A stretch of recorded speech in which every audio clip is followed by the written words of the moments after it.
Hello and welcome to all Top 5s. We've all heard nursery rhymes in our youth and have often chanted the words without really considering what they mean. Sometimes the origins are surprising and incredibly dark. Number 5. Three Blind Mice. I remember this one used to worry me as a child because of the violence to animals featured, but in reality, Three Blind Mice has an even bloodier history. Three blind mice, see how they run. They all ran up to the farmer's wife, who cut off their tails with a carving knife. Did you ever see such a thing in your life as three blind mice? So the origin, as with many of these, lies in English history. The murderous farmer's wife is referring to Queen Mary I of England, a daughter of the notorious Henry VIII. The farmer bit refers to her husband, King Philip of Spain, who owned vast land estates. Because of her extreme Catholicism, Mary led a violent and bloody campaign against Protestants in the mid-1500s, burning huge numbers of them at the stake and earning the name Bloody Mary for herself. The mice are nobles of Mary's court, and they are blind in that they have a different faith, Protestantism. The farmer's wife, Mary, cuts off their tails, or kills them at the stake, for their blindness. Yeah, it all fits into place now, doesn't it? It's a horrible nursery rhyme, and it's not the last time we'll be seeing Queen Bloody Mary on this list. Number 4. Jack and Jill. More violence, and the happy ending in the nursery rhyme was put in for children, as the real story is a little darker. Jack and Jill went up the hill to fetch a pail of water. Jack fell down and broke his crown, and Jill came tumbling after. Up Jack got, and home did trot as fast as he could caper. He went to bed and bound his head with vinegar and brown paper. So how could it be worse than a boy and a girl falling down a hill, one splitting his skull open, then the boy staggering home to patch himself up with crude bandages with no mention of the girl's survival? Well, it is worse. Jack and Jill are allegedly King Louis XVI of France and his wife, Queen Marie Antoinette. In the rhyme, Jack broke his crown, with Jill following after. This is mirrored in reality with the beginning of the French Reign of Terror, where King Louis XVI was beheaded, or lost his crown, and Marie Antoinette was also beheaded soon after, both on counts of high treason. So, despite Jack trotting home in the poem, Louis, headless in a guillotine, definitely did not have that option. Number 3. Mary, Mary, quite contrary. This one's surely just about an odd girl called Mary with a colourful, if strange, garden, right? Wrong. Mary, Mary, quite contrary, how does your garden grow? With silver bells and cockle shells and pretty maids all in a row. So we're back to our bloodthirsty friend Queen Mary I of England. As I mentioned in Three Blind Mice, she persecuted Protestants in great numbers, adding more and more executions to her tally. This is the garden referred to, her metaphorical graveyard filled with the bodies of Protestants. But what about the silver bells and cockle shells? They sound nice. No, wrong again. One theory says that these were nice-sounding slang words for torture methods. Silver bells were the infamous thumb screws used to crush victims' thumbs by the tightening of two metal plates to extort confessions.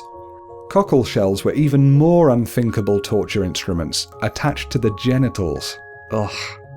Finally, the pretty maids all in a row are thought to be maidens, the original word for guillotines, another reference to Mary's enthusiasm for ordering execution after execution. Number 2. Goosey Goosey Gander. Here's yet another English history lesson wrapped up in an innocent-sounding nursery rhyme. Goosey Goosey Gander, where shall I wander? Upstairs, downstairs, and in my lady's chamber.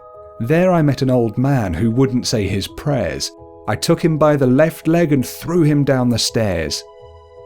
More violence! But it's the reason behind this violence that's so interesting.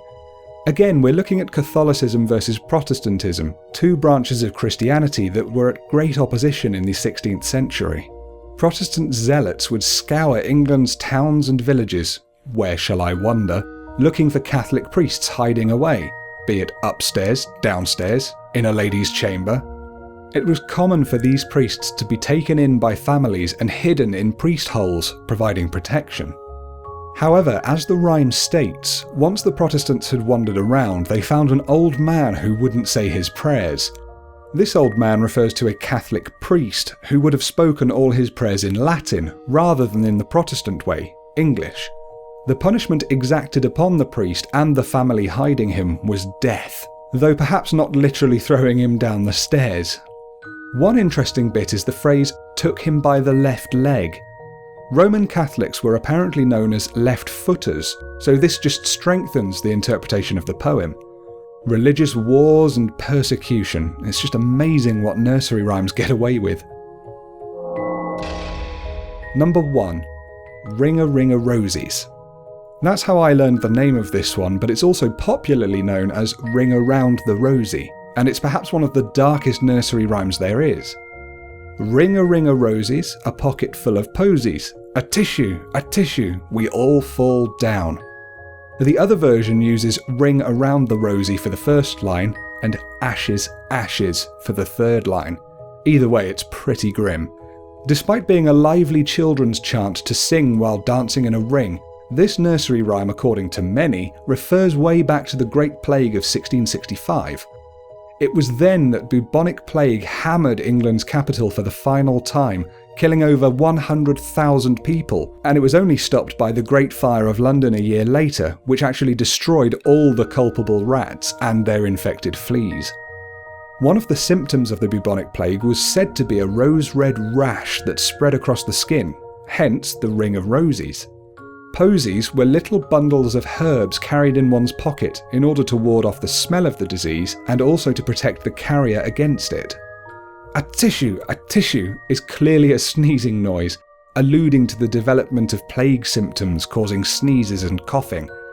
And finally, we all fall down is clear. Great numbers of people died during that time. The alternative version with ashes, ashes, in this case would likely be a reference to the cremation of thousands of bodies, leaving nothing but black ashes. It seems it's a controversial interpretation of the poem, and many folklorists today do deny it, suggesting it could be a dancing song of pagan origin. But we just don't know for sure, and the Great Plague theory is certainly a dark and morbid one. And that's it from all top 5s for this week. I love looking at the history or alleged interpretations of nursery rhymes. There are plenty more, so look out for similar videos from all top 5s in the future.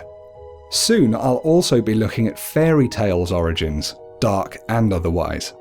What did you think of these 5 nursery rhymes, however? Did you learn them with different words or even different meanings? Let me know in the comments. Just remember to be polite and considerate when posting the comments, let's all get along. If you've enjoyed this video, please give it the thumbs up on YouTube. A like really helps me out and helps other people find these videos too. If you've enjoyed this and my other videos, you can click subscribe, and then you'll get a new video delivered to you every single Tuesday on all different topics, hence the name, All Top 5s.